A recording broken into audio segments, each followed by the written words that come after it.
hinahamon ka namin, Pangulong Bongbong Marcos,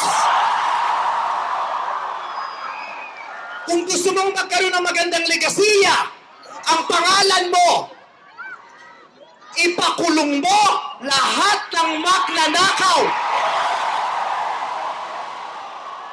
Nakatingin kami sa iyo, Pangulong Bongbong Marcos.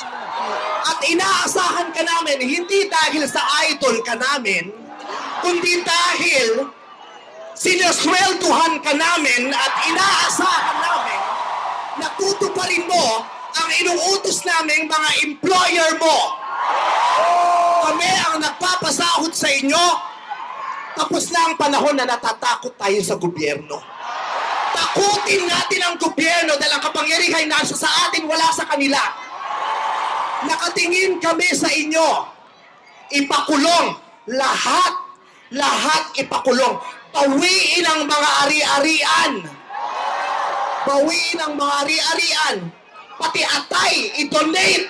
Ibigay ang atay. Pati mata, i-donate. Walang ititira kasi nga, hindi tayo pwedeng maawa dahil mga putang ina nila. Maraming salamat sa inyong lahat. Sasamahan namin kayo hanggang mamaya. Isa pa, putang ina nyo! Father, I Sobra na, tama na.